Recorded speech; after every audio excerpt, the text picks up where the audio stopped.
We are back with episode 3, Likewize podcast. It's your boy Tuu Ra, and we got Abwon in the studio with us today.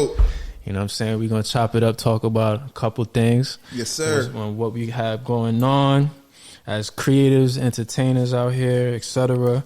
You know what I mean? But Abwon, I want you to just introduce yourself real quick to everyone. All right, what's good, Joel? I'm Abwon. I'm from New Jersey, Irvington to be exact. I am a media personality and a filmmaker. I own a production company by the name of Moonlight Media LLC, and we pretty much do everything from like graphic design to like TV show production, movie production, even event like coordination. So I got, I think 5 films out right now. Nice. 3 of them are on Amazon Fire TV and Roku. I got another one that's dropping. Well, it actually just dropped, and then I got another one called Daily Bread that's dropping in September. The one that just dropped is Don't Tell Me. I know it has a teddy bear on the cover. It does. It does. All right, go ahead. Tell me. It slipped me. Shawnee. All right, so we're going to talk about Shawnee a little bit because I was able to catch a couple of glimpses, but I understand it's a relationship story, right? Yeah, it's like a romantic thriller. Okay. So it's got a couple romantic of twists and thriller. turns. Yeah, it's a romantic thriller. All Yeah. right. A lot of people like romantic comedy. I'm like, nah. It's a romantic thriller. It's got a couple of twists and turns. It's a very relatable movie. When people see it, they'll definitely understand why it's relatable. But it also has a very like, it's got a couple like suspenseful horror aspects to it. Copy. All right. Well, real quick, man. You know, just checking in with the mental, that's something we got to be comfortable with doing. How's everything been going, before you coming out the pandemic? I know I've had some challenges like readjusting, getting back into the swing of work, full force and all of that. But, how's everything been going with you as far as, getting back into the social world physically and working on these projects? How's that been going? So I'll tell you. So I'm an ambivert, right? And if people don't know what that is, it's pretty much an introvert and an extrovert. Whoa. So, you know what I'm saying? I can say I'm the same. That's interesting. You know what I mean? So I'm cool chilling by myself. And I know I can tell you're definitely the same way just from like the time that we've hung out. Mm-hmm. So I'm cool being alone and doing my own thing. But there's also some times where I'm like, yo, nah, like I'm trying to be like in a social environment. Yeah, of course, definitely. So when the pandemic, like now, right? Yeah, pretty much exactly like now, exactly. Yeah. So and it's just like you to your point. I'm in a social environment now, but last night I was editing the whole time. So I was literally in my living room editing till like 4 a.m. Wow. I was like, because I knew I was going to be in a social environment today, but I can't. I'm not. Those days of me like going to social events like every day is over. In terms of the pandemic, though, I ain't gonna lie to you, bro. I actually kind of wish they brought another lockdown back. Really? Because I was at my most productive. I could say the same during the pandemic. I could say the same. I was on furlough from my job. I loved it. Mm-hmm. You know what I'm saying? I was working out. I was super duper healthy. I actually kickstarted my second business, Moss Delight. I was doing like sea moss smoothies and things like that. And then I was cranking out so much content. I was writing scripts, filming, editing. I was just like, yo, I love it. And then, I mean, now it's like a lot less distraction. Yeah, that's pretty much just what it was. A lot less distraction. You don't have dumb excuses to go outside and waste your time. That's it, yo, bro. The fact that I didn't have to worry about getting my hair done, silly invites. You know what I mean? To stuff that's a waste of time. But yeah, pretty much. But nah, you're exactly right because it was just like you saw. I feel like the lockdown really broke down people to their core. Oh yeah, humbled everybody. Facts. And that's why you see like the divorce rate was like going through the roof because people realize like, yo, I don't really like my spouse as much as I thought I did. I don't really know them. Yeah. It's easy to get along with somebody when you only see them like 8 hours a day because you're at work, you're doing this, that, and the third. When you're with them all the time, yeah. And if you got kids at that and now they're home too. Facts. You know what I mean? Yeah. So this term you brought up, you said say it again. It's an ambivert. Ambivert. You know what's interesting is like the last couple of weeks I've been looking into this newer term that they have on the. So there's been beta male, alpha male. Mm-hmm. So there's this term now that's recent that they found that there's actually a sigma male. I don't know if you've heard of it. Nah. So check this out, right? Okay. And what's interesting is I fall into that category of a sigma male. So basically, the sigma male is a lone wolf. So he doesn't rely on being in the center of attention like the alpha, but is very much independent and can, you know, rely on himself, which is the same, very much similar as an alpha in control of his own life, but is more so of a lone wolf. It doesn't depend on, you know, popularity and shit like that. Yeah. You should look into it. Me, I started this podcast because I like to talk, but I don't like small talk. I don't like it either. So I was like, podcast, you know, and, you know, just, you know, backstory on why I even started this podcast is because, yo, there's a lot of times, like, you know, you and myself or, you know, some of my other colleagues, peers, whoever, family members even, where, you know, I get into deep conversation. I'm an intellectual, you know what I'm saying? So we'll be in the conversation and someone, myself or them, would be like, hold on, let me take notes, or, yo, I wish I was recording this. Or so I was like, yeah. And then someone threw it at me the other day. Shout out to Neri, graphic designer that I know from high school. He was like, man, you should start your own podcast. I feel like, you know, what you speak about and the things you're into, I think it would, you know, really, you know, be something that could, you know, go somewhere. So I have no issue taking initiative, as you can see, and just doing my own thing. Some people inspired the idea, but I took the action. You feel me? Yeah. So, but yeah, so to spin off on that, how's the let's talk about the Shawnee movie, actually. Okay. But hold on, before we do that, go ahead. I got a question for you though. Sure. So since you are a leader, but you don't necessarily force your leadership onto people, how does it feel when you're in a situation where you're not even supposed to be in a leadership position and people automatically come to you? Because that like kind of irks me. I'll give you a perfect example. Okay. I'll be at a party, right? Mm-hmm. Or I'll be in an event or whatever, and I'm not even like, I'm not doing the photography. I'm literally a guest, and somebody will be like, "Yo, we got a little situation. Can you help me with this?" I'm like, "Bruh, yeah, I'm trying to enjoy the event. Yeah, you're trying to kick it. You're trying to chill. Yeah, I feel you. Yeah, you know, it's gotten to that point where I was in, you know, certain groups, certain cliques, which I didn't try. That's another thing. I end up in cliques like, yo, I never even signed up for this, but it's like, whatever, you know what I mean? And then, you know, it'll be a thing where people sideways try to push me into the leadership role. So how I've learned to deal with it is finding the balance. You know what I mean? I you know, as I got older, you know, people still think I'm a teenager, but you know, that's a compliment. But you know, I'm a father. You know, I'm a grown man. You know, with maturity, I just learned that I just look at it more of something of a service, something I give without expecting anything in return. You know, just give it from the heart.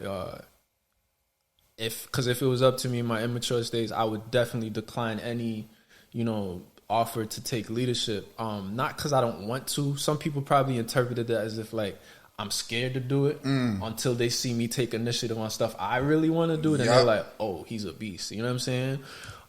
So yeah, like, if I'm thrown in a situation like that, there's a couple things I'll do. I analyze it like, okay, do I want to have my name associated with that? First of all, you know what I'm saying? If you're doing some wild stuff and then they want to pull you along, I'm like, nah, bro, not happening. You know what I'm saying? I know we probably dress alike, but this right here is a little different. You know what I'm saying? You know what I mean? But yeah, so that's how I've, you know, it's balanced. You know, what am I associating with if I do decide to help lead? But even at work, you know what I'm saying? At work the other day, you know, I always get cool with the bosses. I mean, from the time I was a kid, like, I always have great relationships with managers, elders, people that were superior to me, because as like we talking about, they see the leadership quality in me, but I don't care for it. You know what I'm saying? So, like, even at work a couple times recently, you know, I have some of these managers or captains, they come up to me like, yo, man, you should really consider, you know, putting on the jacket. I'm like, nah, I'm good. I'm not. And all respect to people who have those positions. I'm not knocking on that do that, but my goals are different. I look at it like, that's a lot of energy for me to put into building someone else's business. Yep. You know, that's just how I look at it. I'm not knocking anyone who do that, because everyone's goals are different, which is something I want to talk about later too. Is like, yo, let people do what the hell they want to do. Yeah. You know what I'm saying? A lot of times I've come into confrontation where I realize someone trying to fix me to do something the way they feel that I should do it. And I'm like, nah. Who are you, bro? Like, a lot of people have that agenda where they kind of want issue. you. Yeah. You know what I'm saying? It's like some people really can't let other people live and do them. You know what I'm saying? It's like they feel like they have to take initiative to fix that person into doing what they think they should be, and that might not even be right. That might not even be the right thing. Yep. Yeah. Yep. But anyway, you bring up a real good point. So, just to shed light on a little bit of my background in terms of like production and things like that. So, I was a manager for 14 years, right? Wow. Yeah, for multiple companies. I was actually a manager for FedEx, and I was a manager for movie theater for 14 years, and I was a manager at FedEx for like 4 years. And I was working at them both like simultaneously at one point. And just like, I feel you, bro, like it got to the point where I was putting in too much work, you know what I'm saying? And I wasn't being fulfilled. And one time when I was working at FedEx, I was between FedEx and the theater, I was working like maybe 60 hours a week. I was getting no sleep. So my social life took a hit. My dating life took a hit. My family life took a hit. But the number one important thing was I wasn't creating a damn thing. Yeah. And I'm a creative person. Yeah. Like I'm always pushing out I'm always creating something. And that could eat you alive. I know the feeling. Bruh, definitely. I felt like I had no purpose. I was just waking up doing the same thing. So my man's had a bachelor party. Hold on.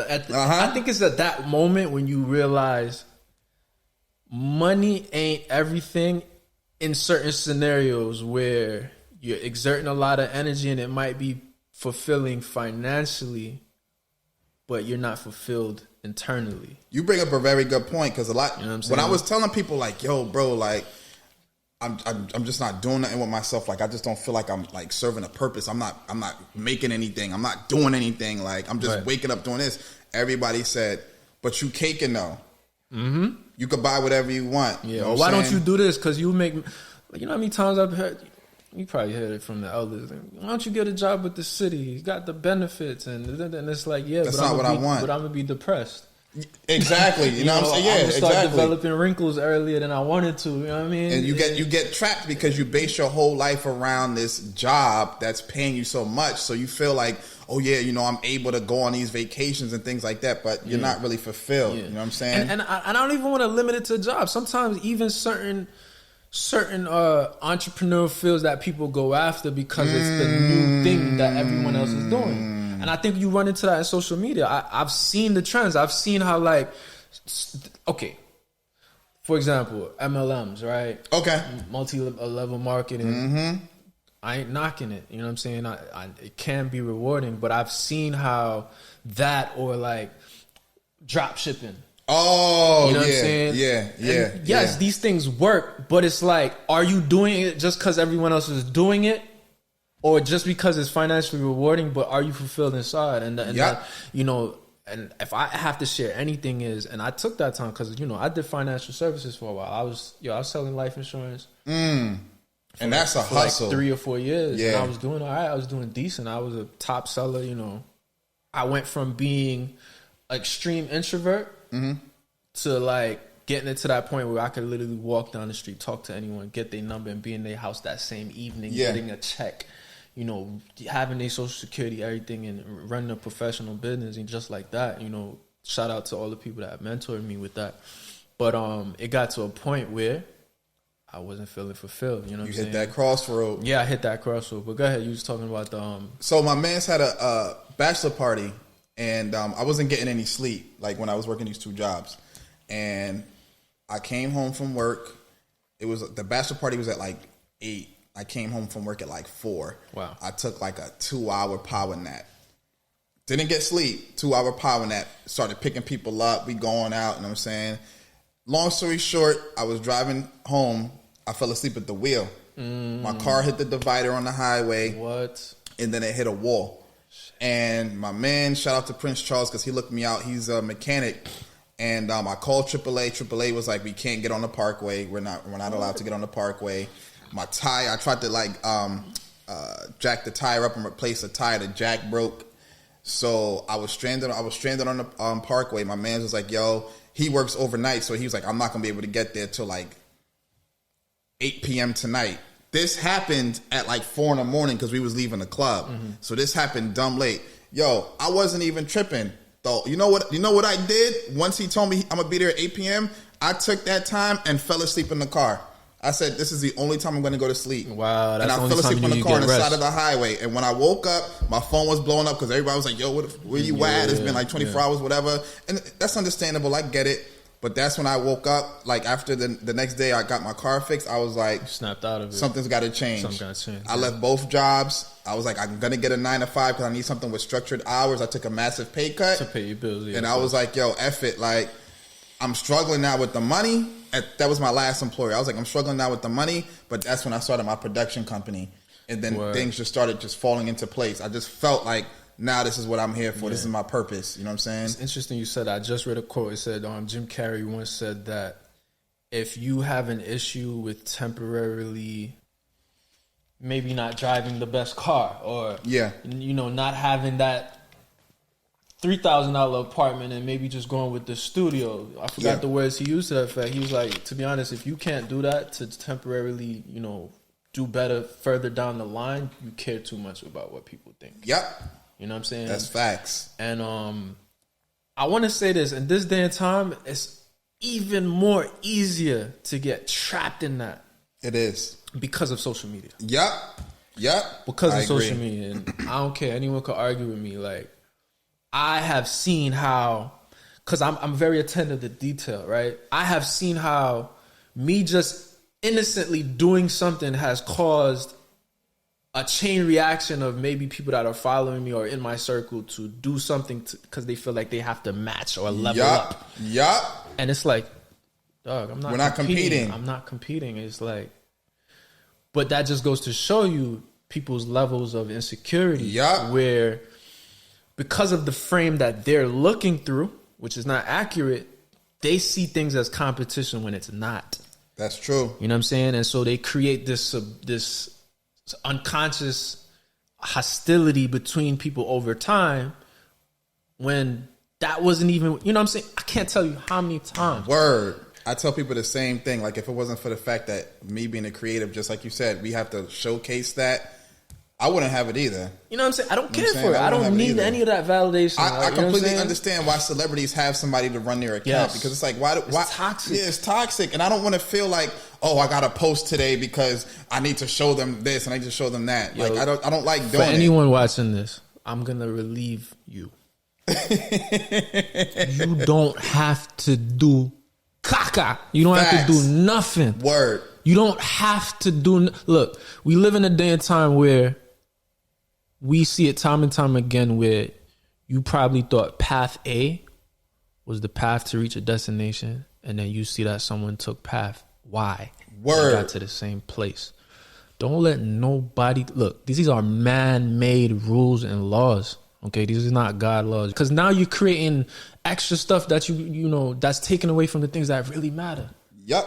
You know what I'm saying? Like, please let me help you. Let me relieve you. And anyone that you think you're gonna lose because you're not doing that, they weren't meant to be there anyway. Because what's truly for you can't be taken from you. That's real talk. Let's proceed. Okay, so we just had a premiere for Shawnee, and the newspaper pulled up and they put us in the paper. This is my third newspaper Congrats headline in the last 6 months. Thank you. So it got to the point where, like, which paper was that, by the way? The West Orange Chronicle. They posted the Shawnee premiere. So I've been in the Irvington Herald, the Montclair Barista Net, and the West Orange Chronicle. So all within like the last 6 months. But it got to the point where I was like, I told my business partner, like, I kind of want to announce the fact that we got like a distribution deal with Amazon Fire TV for such and such film. But I'm like, I don't even want to do that because the way people are already looking at me, like, I've had people tell me I'm Hollywood. People tell me, oh, you're a celebrity now. And they're not saying it from a place of, I'm proud of you or love. It's coming from a place of, who do you think you are? This think he the shit now. You know what I'm saying? Part of my language. So I'm just like, yo, I don't even feel comfortable trying to like share my accomplishments that I worked so hard for because of the fact that now I'm getting unnecessary hate and unwarranted hate. So this is what I suggest for that. Because as creatives, I'm sure there's people watching this. You and I myself have experienced that. And this is why I said earlier, this is why I'm reverting back to the things that were here prior to Instagram. Your email list. Mm-hmm. See, because that email list is going to give you that boundary where you don't need to see all them toxic reactions. You know what I'm saying? You could just blast them with the ish, and whatever they think, they could keep that to themselves. For real. That's true. true. Like, for example, like, and to show you, like, and we gonna shine light on this right here. To think that we live in a day and time where this has become, I guess, a new God's law, where if you're not posting on social media, you ain't working. That's true. That's true.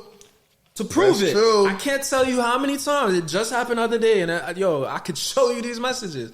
Someone messaged me and was like, "Oh, you've been kind of quiet on social media. It's that season again, Zoo. Like, or they'll throw a little hint, like, I'm out here working. I've been posting and da. So I'm like, so you're implying that I'm not working because I'm not posting. And then when I do post something, it's like, oh, he flexing on me now. Please stop with that. Look, I feel it for the kids coming up. Like my daughter, like I'm gonna have to really help her with this.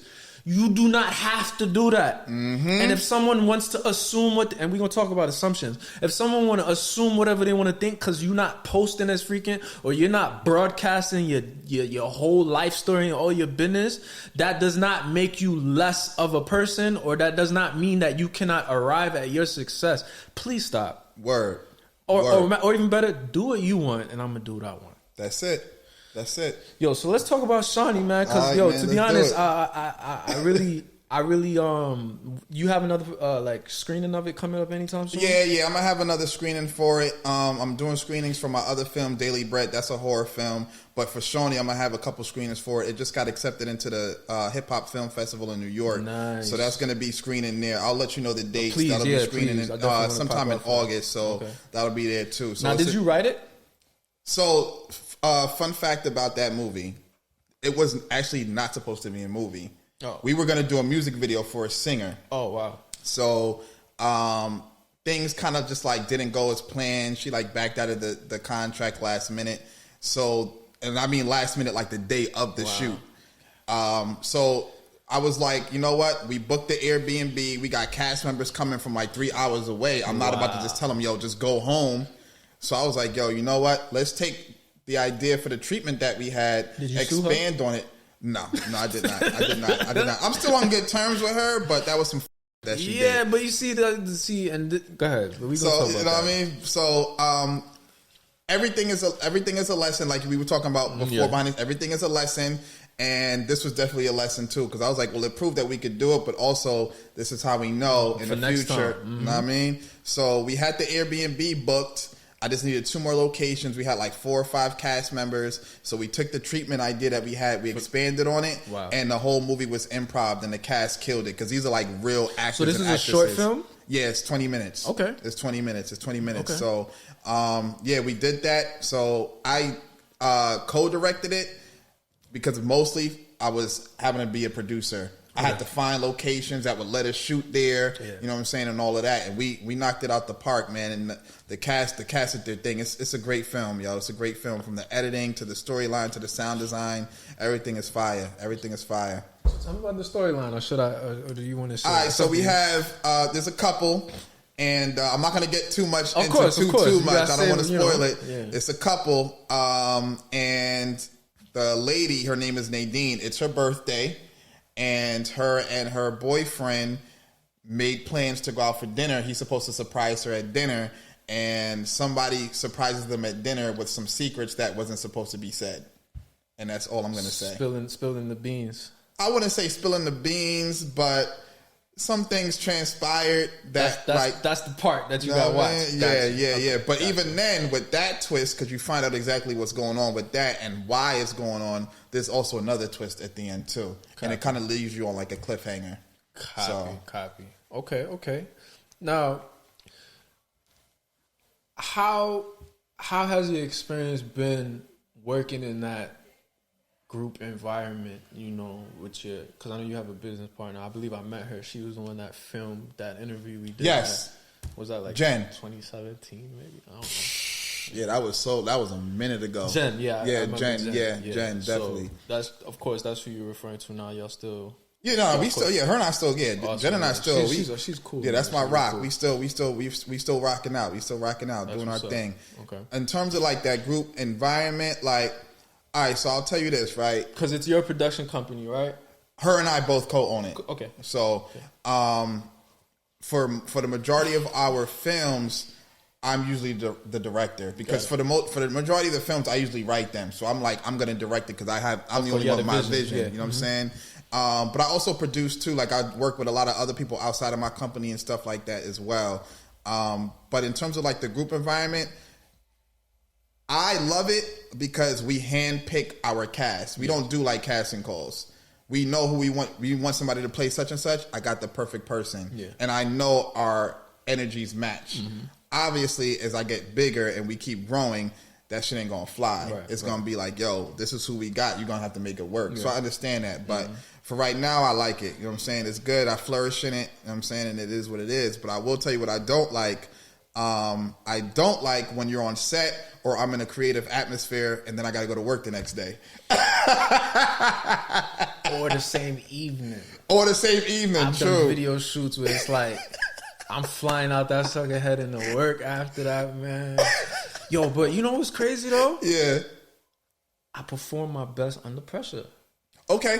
Not everyone does, but I learned this from experience. I'm like, yo, to be honest, because if anything I compete with is myself. Like, I want to be the best version of myself. I want to do better than I've done before. So anytime I feel the pressure where there may be a case where I do less better than I did the last time, I'm going to get hot, you know. Facts. I got to, I really got to tighten up. So, there was a video shoot I did the other day. It was like last year or whatever. And we had 3 hours. 3 hours sounds like a lot. It's not. Until you're in the moment. You know what I'm saying? But what was crazy is, and this is how I know I'm in that zone, my body get hot. I'm not necessarily sweating, but if anyone's close to me, you could probably feel the heat coming on me because I be feeling it. And that's when I know I've gone into that zone. Word, you know what I'm saying? And in that zone, I realized like one of my gifts is thinking on my feet, like in the moment. Like I do my most creative or problem solve and deliver the best under pressure. So I'm not necessarily going to say I'm going to keep putting myself in those situations, but I don't back down from a challenge where it's like, okay, it's risky. This could fall off on the side to the side. So, that's what, but to share my experience with working in a group environment as independence, that's how I meant to open it, is being able to discover other talent, bring them in on the project, the vision that I have, and have people receive it, have it inspire them, and then even further, in some way to monetize it. That's fulfilling for me. Because think about it. The guy that started these big corporations, they started where we started. Yep.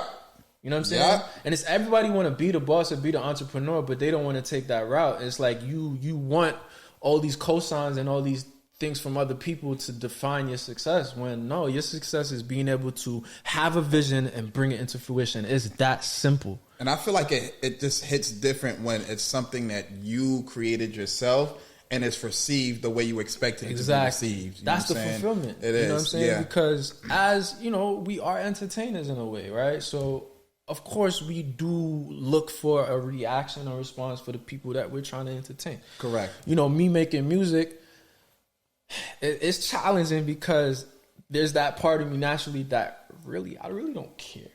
Okay. Like I really don't like. I didn't start off making music so that I can impress people and they could give me reaction. It was really a thing that was just in me. Like I just sat down and really enjoyed doing it on my own. But then I had people time and time again telling me like, "Yo, you really need to like put this out there." But I've been recording songs since I was 14. I've been banging out beats since I was 14, 15. But my initial vision wasn't necessarily to go out there, and people had to really persuade me into it because I didn't really care for that. Yeah. You know what I'm saying? I didn't really feel the need to that. But then I saw, okay, it could be rewarding. Why not? Then I went down that route, and then I collided with what we just shared, where I feel people are trying to push me into a certain direction or categorize me in a certain box, and I'm like, yo, this is not why I'm doing this. I'm not doing this to get approval from someone who started where I started. Word. You know what I'm saying? I'm trying to build my own thing and get where they're going the same way they did. You know, of course, like I said, if the cosign come, cool, but that doesn't define my success. And that's why I love bringing in people like yourself and the people that I had on the past and plan to have on in the future, is like, you know, that don't box themselves in because they're not getting that outside opportunity aside from creating their own opportunity. Their own. You know what I'm saying? And I'm sharing that to all the other creatives that's out here. Look, you define your success. That's it, man. You define your success. That's it. I'm going to say that again. You define your success. Like, yeah, someone could tell you winning, but their definition of you winning might not even be the win you wanted. That's true, man. You also bring up a real good point too about you creating your own path, because yes. I tell you what, yo. So many people have told me, yo, this is before Moonlight Media is where it is now. Yeah. Yo, you know, why don't you go to all of these festivals or these things, and you know, you got to tap in with like Spike Lee. Maybe he needs like a PA. Maybe you could intern for him. And I'm like, okay, cool, I get that, but I'm not trying to work for Spike Lee. You know what I'm saying? Like, I'm trying to build my own table. Yeah. You know what I'm saying? Yeah. So right now it's different because people see the vision, the premieres and stuff that we're having. The newspaper that came out, they pulled up off of the relationship that I built with them. Yeah. You know what I'm saying? Yeah. And I didn't even ask the West Orange Chronicle to pull up. I sent it to somebody at the Irvington Herald, and they sent it to somebody who sent it to somebody, and they sent it to another journalist, and they pulled up. And I'm like, this is exactly what I'm trying to build. I don't want to be like, yo, bruh, listen, I need blah, blah, blah, and blah, blah, blah. Can you make this happen for me? Yeah. I'm not doing it. And I don't have an issue with people that I was going to say the same thing. Though. I'm not knocking anyone, like I said, because there's some people that's all they know. Like, there's people that their life thrives off of going to castings and someone giving them an opportunity. Correct. I'm not knocking that. I'm just saying stop knocking the people that ain't doing that. As men. Okay. As men, I think this is something we got to talk about for the fellas. You know what I mean? As black men in America. And then we'll talk about Africa, right? As black men in America. And I want you to talk about your experiences of how you deal with being wrongfully judged by someone, you know, making assumptions. Now, you might not focus much on it, but I just want you to jog your memory and share your experiences on it, because I feel like the more we shine light on the stupidity of it, we can inspire some change. You know what I mean? For example, like I said earlier, I made a little joke about it. Mm-hmm. Just because I dress this way don't mean I think the same as you. And because that's a fact, I'm not gonna change my clothes just so you can view me different. Yeah. I'm not gonna fix myself up so you can view me the way that I want. No, you should allow me to prove who I am through my actions. Yep, I agree. Give me that time, because I do that for people. I didn't start that way. I had to learn. I mean, we come from Caribbean backgrounds. You know how we could be the most critical and judgmental, but when you knock heads a few times, you learn, okay, this don't work.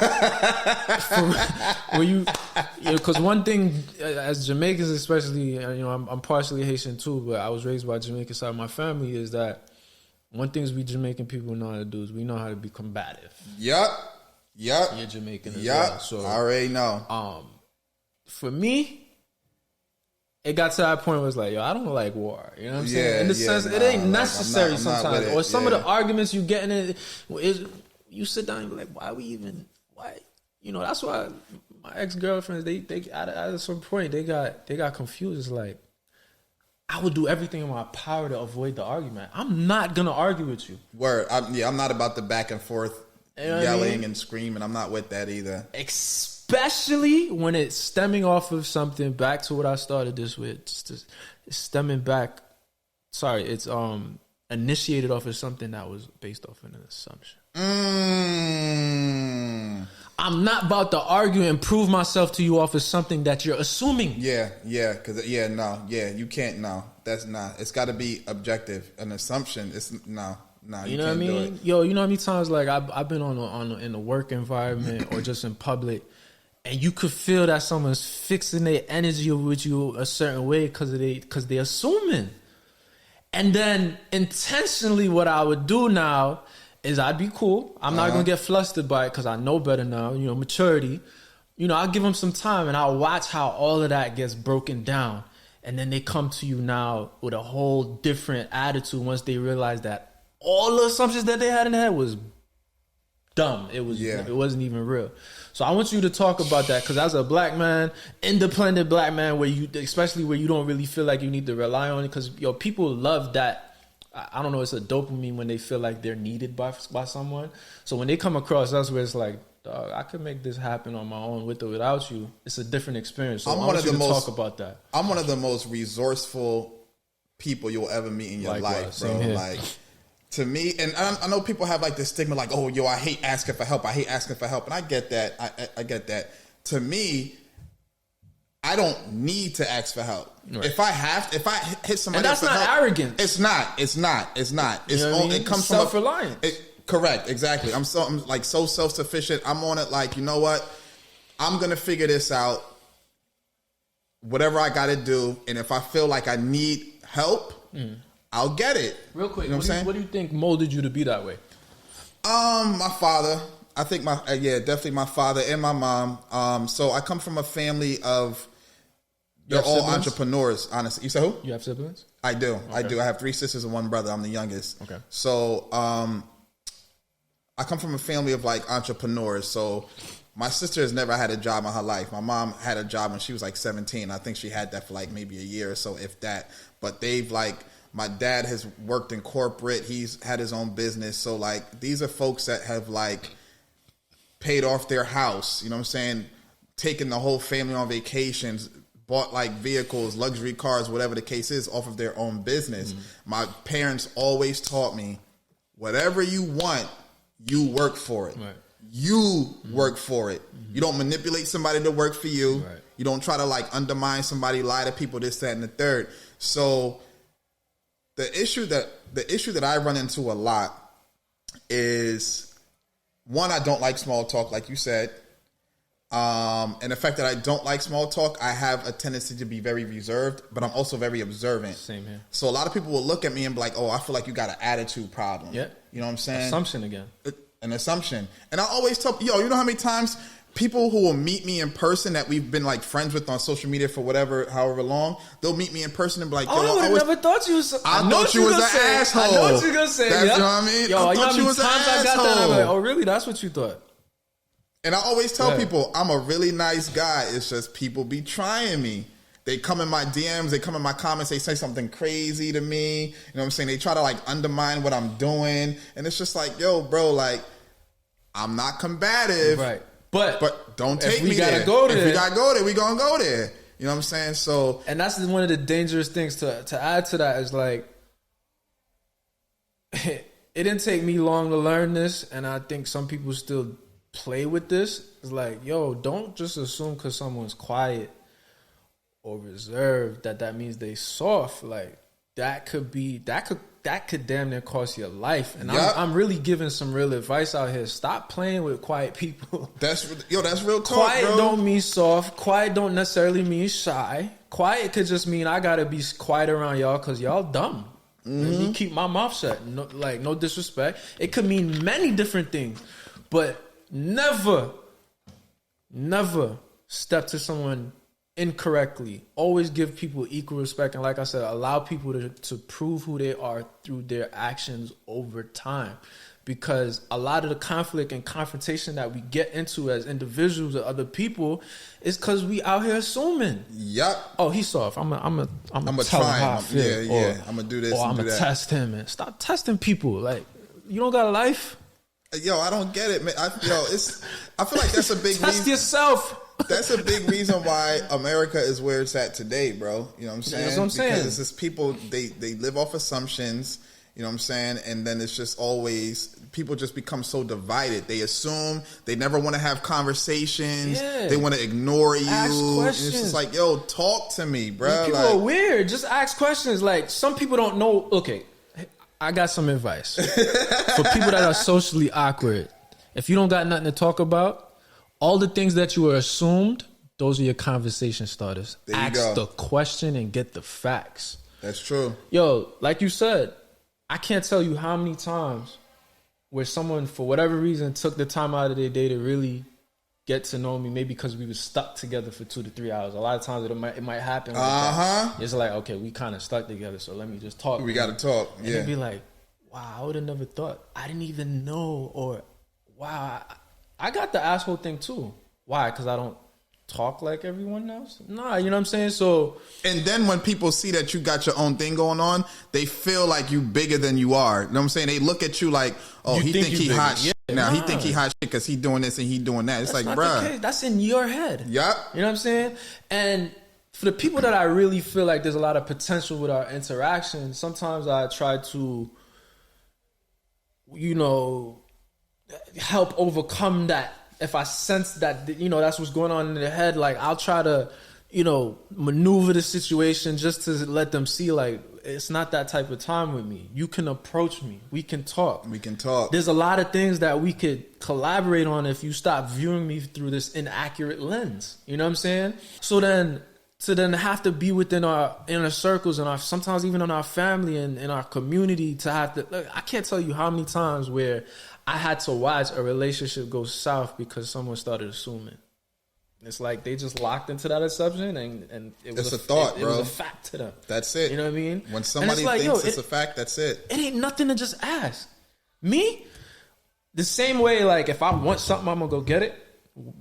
Besides what people assume, trust me, what I really want, I'm gonna get that. I'm not gonna broadcast it. That's probably why you think I'm not going after what I want. But trust me, when I want something, I'm not afraid of rejection. You know what I'm saying? Because I know that how I've been trained to look at rejection is, if I didn't get that, that's not what I was supposed to have. Or that's not where I was supposed to get it. Yep. Reroute. That don't mean quit. It means reroute. Yep. You know what I'm saying? And so, I've actually, you know, by experiencing it, and I'm not perfect. I've assumed. I'm not saying I don't assume, but every time that I see that, it's a reminder to me, like, yo, anytime that I feel like I ran with an assumption with someone, the first and immediate thing I do is I just go for the question. Yeah. I clear the air, like, yo, everything cool? But sometimes people put up that wall. They don't even allow that at some point, and sometimes it might not even be worth getting the clarification. Sometimes you just gotta leave people. Let them assume and just set that boundary. Let them stay over there. So I've had to do that a couple of times. You know, and some people are actually very intimidated by people that like to tackle like questions like that head on. Yeah. Oh, you a little too hostile. You know what I'm saying? Like, yo, like, you too demanding, you too this, you too that. And I'm like, bro, like, yeah, I don't like funky vibes. That's why, like, there's clearly something going on here because your behavior, some things are just obvious. And for me, instead of just like seeing that and not saying something, I'm gonna say something. If it's even worthwhile. If it's worth it. Because if it's just, you gotta pick your battles. I get it. You pick your battles, exactly. Some battles ain't definitely not worth fighting. Going back to you know, operating as a black man, as a creative, and taking initiative, and especially because, like yourself, I'm pretty sure people, you know, might assume you to be younger than you are, or I don't know what you've personally. They definitely, I still get carded to buy video games, bro. You see what I'm saying? You know what I'm saying? I don't hate it though. I'm like, I bet the boy still got it. The melon is still popping. You know what I'm saying? You know what I mean? But like all them things in combination, as black men, persevering through it. Because a lot of men, and I've witnessed it, a lot of men could fold. They fold like when they feel like the people that they thought was going to support them don't, because they start assuming. You know what I mean? Or you, like you said, you different now. It's not that I'm different. I have a daughter now. You know what I'm saying? I work more hours now, and I'm trying to do this music. I have less time for small talk. And you know less what I'm time saying? for bullshit. And I have less time to always explain myself to you. That's another reason why I might withdraw. Facts. Because if I always have to prove myself and explain myself and then re-explain myself, I'm just going to be like, look, you can have it. You know what I'm saying? And as black men, I want, because I know you hit the gym. For some people, it might be the gym.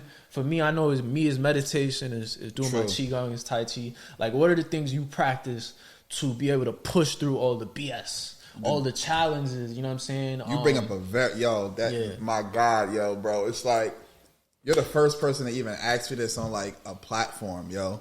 Because a lot of the times, being a creative is one thing, having a goal is another. But being a black man doing all of that is a whole nother thing, bro. Monster. Because it's like, not only am I trying to build this empire, but now I got to deal with the bullshit that comes with living in this country as a black man. You know what I'm saying? So one thing it's definitely the gym, and I love the gym, but I love exercising as well. One thing that a lot of people don't like about me, one thing that people don't know about me, I should say, is I'm very big. You probably know this. I'm very big on like health and wellness. Yes. So I'll be at home on some like, making like let me make some smoothies. What fruits can I put in this smoothie? Let me make like this salad. You know what I'm saying? Right. I like to go walking in the park. I like to do things like kayaking. I like to do a lot of outdoor stuff. Right, you know what I'm saying? But the number one thing for me is I have no problem unplugging from technology and people. Yes. You know what I'm saying? You have to. Know what I mean? Yo, my phone's on Do Not Disturb 24 hours a day, 7 days a week. You know what I'm saying? Yeah. And I know that like now people are like, oh yeah, you know, I'm going to go on a social media break and this and that. I don't need to announce I'm going on one. Right. I feel like that's attention craving. If I don't want to go on social media for a month, I'm just not going to go. Yo, people have turned this thing, I mean, for some people it literally is that. But some people have turned something that's not a job into a job. It's like, are these people that are they your bosses? Like, and this is what we opened up with that. It's like, I've had these people say to me like, oh, you're not posting. Why? You should be. I don't know. I don't need to do none of that. I remember one person told me, yo, you need to be posting 5 times a day. I said, excuse you? You my boss now. You got to get your followers up. What? For what? I'm hitting these streets. I'm in these events. I'm out here networking with the people. That's how we met, right? That's how we met at a networking event. I'm connecting with people in real life. I understand the pros of social media. You can reach folks that you can't reach, in person. But balance, moderation. You know what I'm saying? Like, but anyway. So I really don't have it. I'm gonna give you a perfect example. When I leave here today, I'm gonna go do some laundry, and I'm going home. I'm probably gonna put my phone on airplane mode and I'm vibing out. I'm chilling. I'm chilling. You know what I'm saying? Like, I'm chilling. Like, I don't like when you have to wake up every day and you see people that look like you get murdered for nothing. You know what I'm saying? They get pulled over for nothing. People are all of a sudden, the people that you thought was your friend on social media got all of these like biased ass views and these crazy ideologies. It's just like, yo, bro, like, you gotta unplug. You know what I'm saying? And the people that I allow access to me now, it's like super limited. Yeah. Super limited. You have to. Super limited, bro. Like, I mean, it's one thing, people might like approaching you, but from learning experience, you learn that, yo, your boundaries got to be intact. Your boundaries got to be intact, or else you leave yourself vulnerable to nonsense. You know what I'm saying? But back to the Shawnee movie, because it's based on relationships. I want to talk about that as well, right? If your experiences as a black man dating and being in relationships, did it have part? Of course it had part, but I just want you to talk on it a little bit. If that inspired some of the story, and how has that been for you in general, being a black man in America dating in this day and time? I don't need to go into detail, but that's gonna lead us why we talked about Africa earlier. True. Mm-hmm. So the treatment for Shawnee was not based on my experiences, even though some things with the film I've definitely been a part of. But it's definitely a relatable story. Being a black man dating, right? I'll tell you this.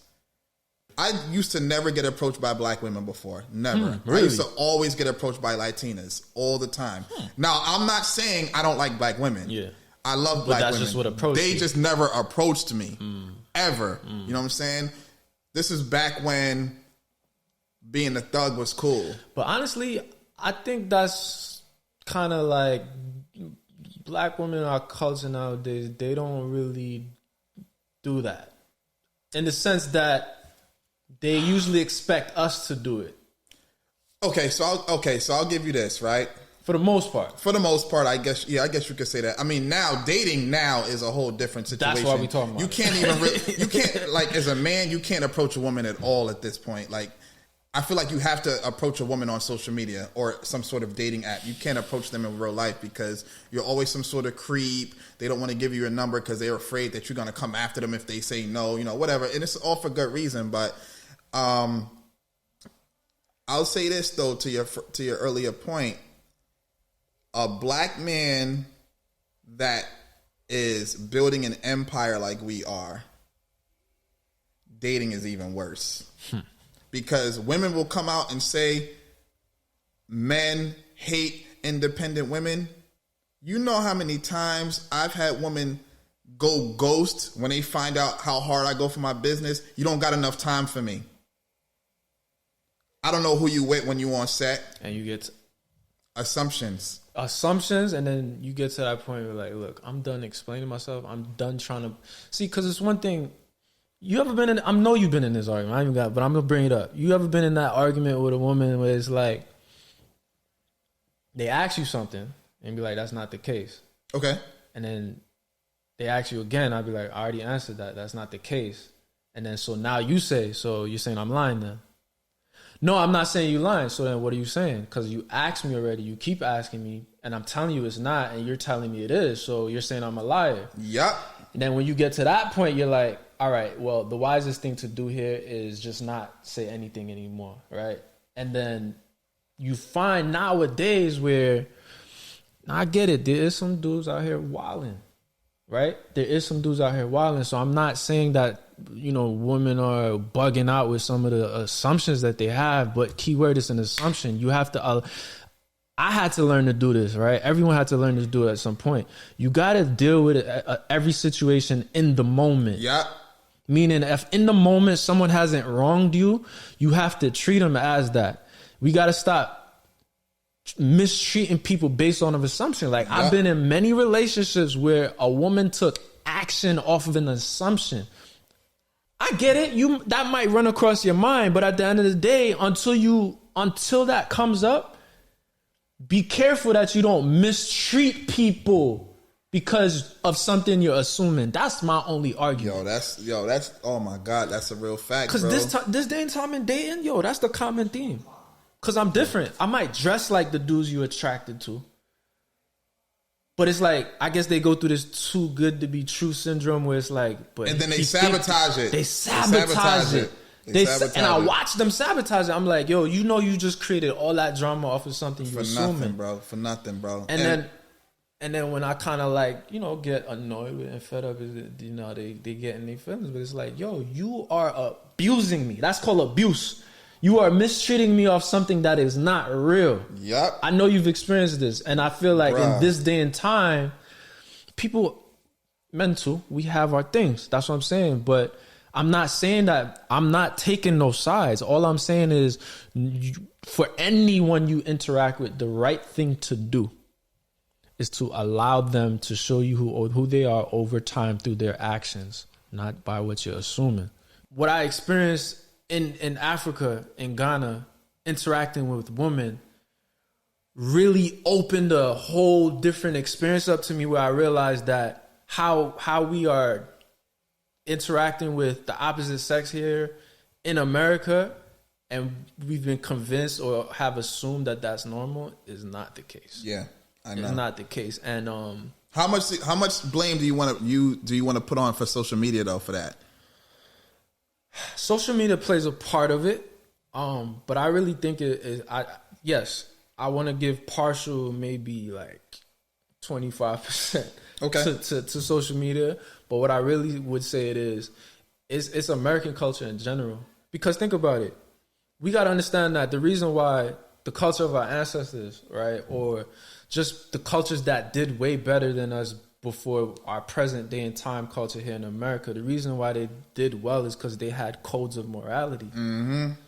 They had, elders and people that would let you know, like, this is not how it's supposed to be done. This is the code of conduct for our culture and how we do things. Let's be real. Do we have that in America right now? People wake up and do whatever the hell they want. Yeah. You know what I'm saying? And then we all colliding. Which brings me to self-reflection. Like, you got to learn how to look at what you're doing to see how it's making things better or worse. You got to be real with yourself. Like, if I move this here, right? Or if I put this here and it's on the tip, the chances okay, are you paying attention to that?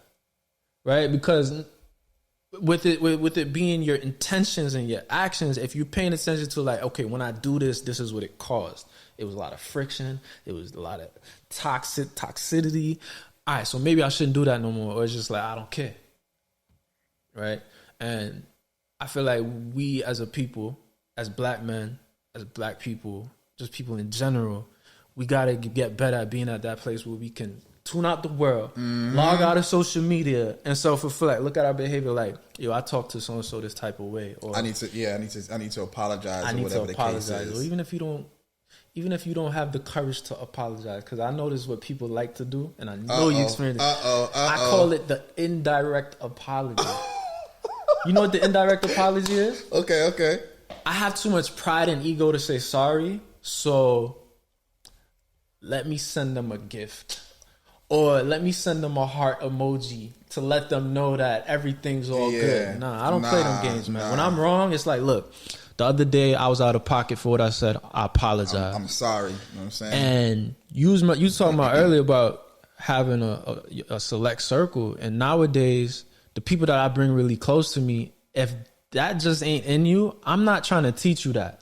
So if I'm interacting with you and you don't have the common decency to know that you were out of pocket for what you did, and you can't apologize the way that I can find the courage and the initiative to apologize, I can't have you close to me. Yeah. It's not because, I think I'm better than you or not. No, that's dangerous. Yeah, that's true. That behavior and that mentality is dangerous. And I'm sharing this with, I'm talking about this just to help, anyone that's watching this on how to maneuver out here.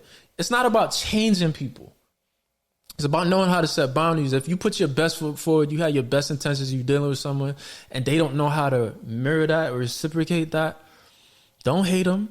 Don't hold no grudge. But you got to learn how to set that boundary so that toxic behavior don't affect your life. That's all I'm saying. That's real talk. And I'm sorry for the people that take it personal when you do have to set that boundary with them because they can't. You know how many times I had people don't come back to me 2, 3, 4 years later apologizing because they finally snapped out of it and they come back with I realized you was really a good person and you meant nothing but good for me. You was really the only real person that really checked on me like that. And you had real advice and I should have never did you that way and I apologize. 4 years later? Yeah, bro, that's happened to me a lot too. And surprisingly, it happens a lot to me with women that I used to, I don't even want to say just date, but women I would entertain to some degree. Sometimes they would just always be clashing because I'm a genuine person and I know you are too. You know what I'm saying? Like, and we're also intellectuals. So a lot of the times I don't need to like get in there. You know what I'm saying? I just want to talk. Yeah. And then they would come back years later. Yo, my bad, this, that, and the third. You know what I mean? I've been dealing with some crazy man and I realized that you really, you really the standard and this, that, and the third. It's just like, but you want to battle me all the time. Off assumptions. Now, like I said, I get it. A lot of us, a lot of women and men, not just women, but a lot of us truly need healing from the trauma that we've been through in the relationships where we were wrong. Because trust me, I got my dose of it early. 17 years old.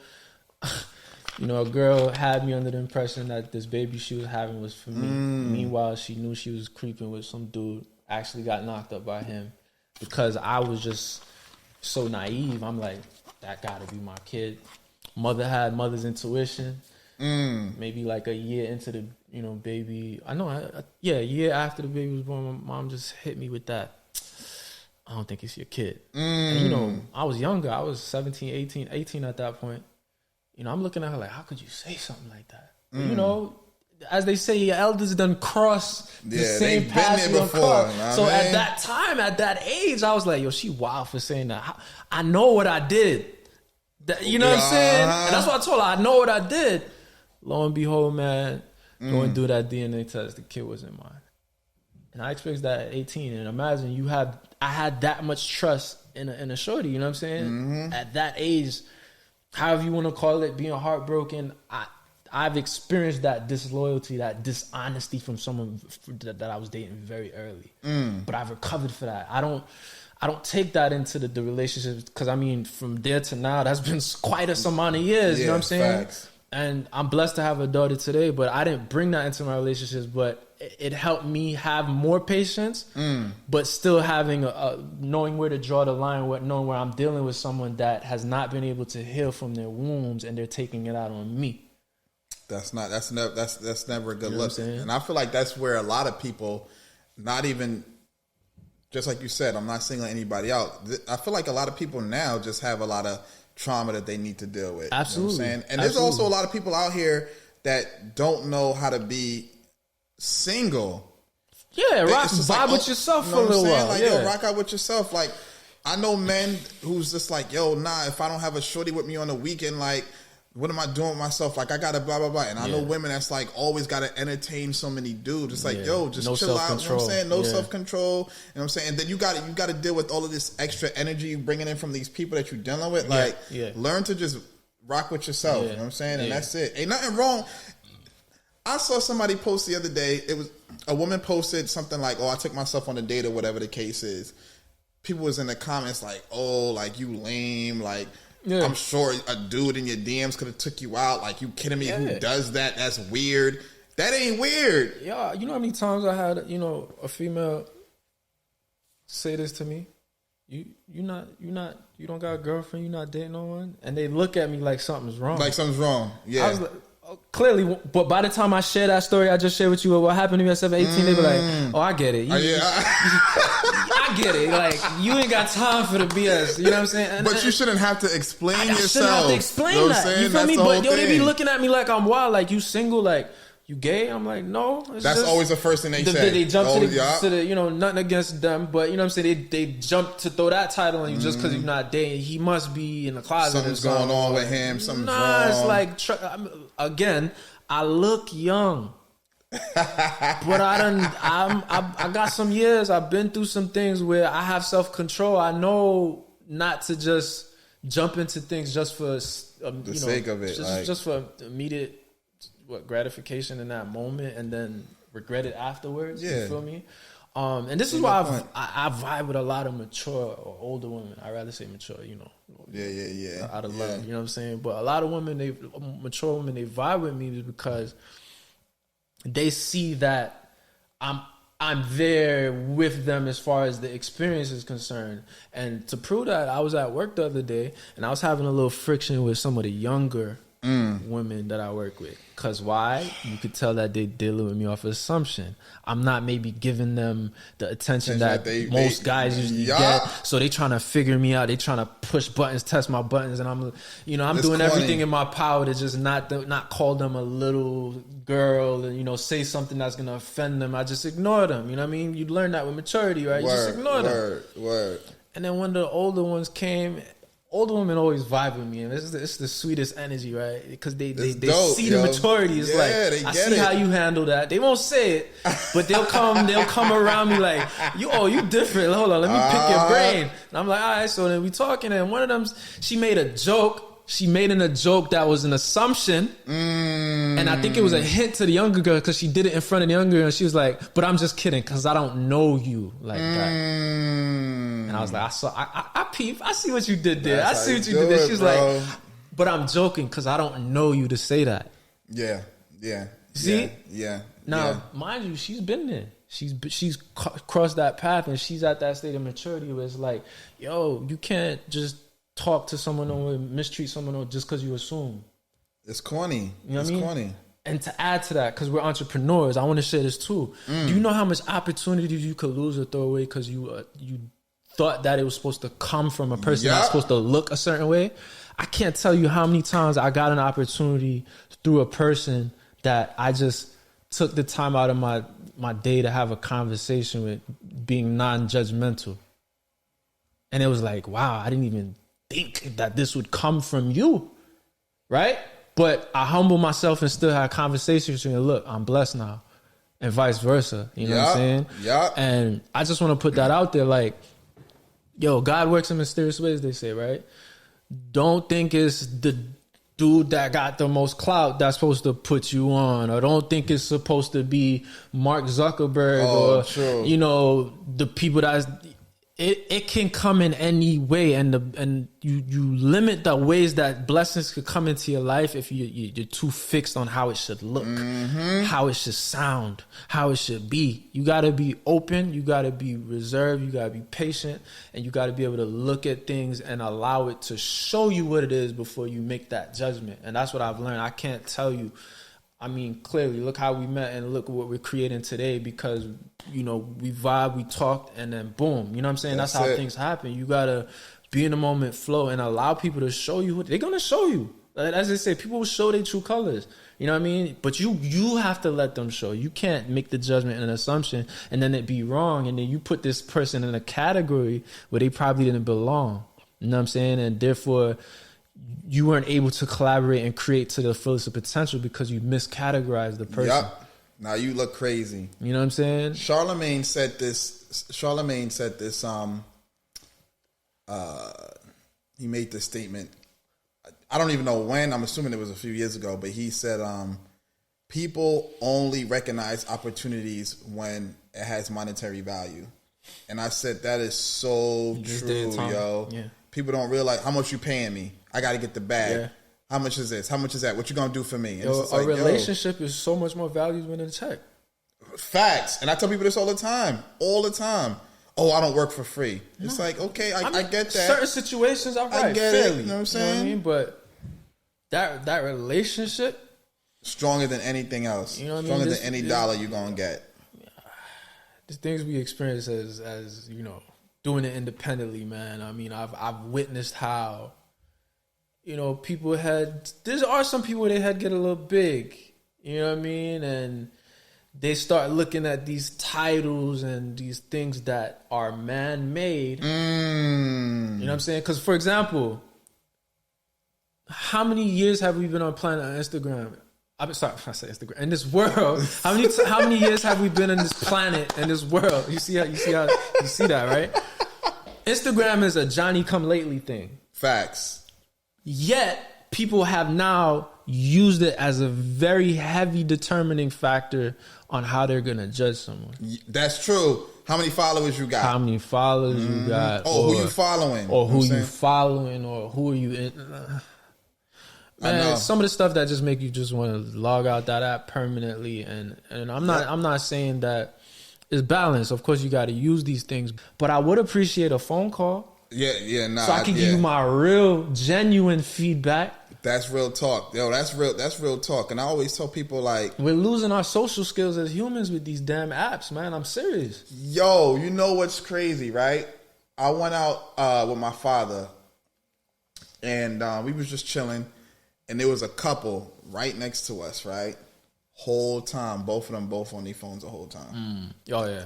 And I was just like... Even my mom doing that now. I'm like... It's crazy. Maybe they got into an argument and they not really feeling each other, but they like, you know, I still F with you, so we gonna vibe out. But yo, what?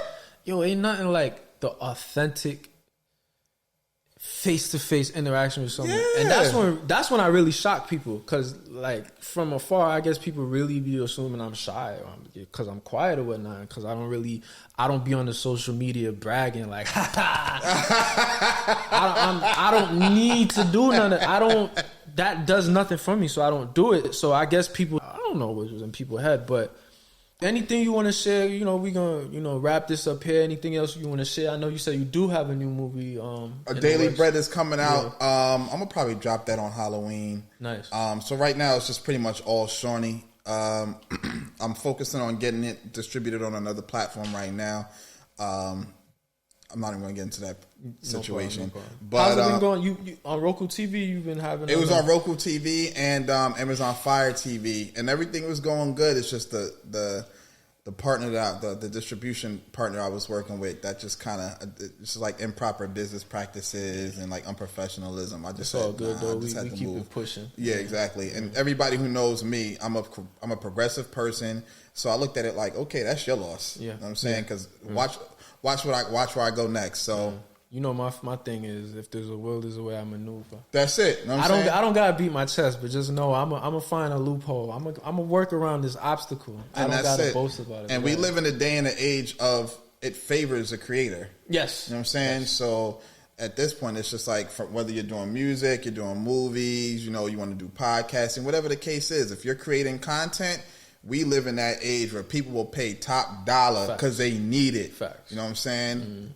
Like, we're in a consumption society, but Shawnee, you know what I'm saying? Definitely check out Shawnee. I'm probably going to have another screening. I'm shooting my first feature. It's a martial arts film with one of the stars from Cobra Kai on Netflix. I didn't direct it or write it. I just got brought on to be the cinematographer. So we start that in July.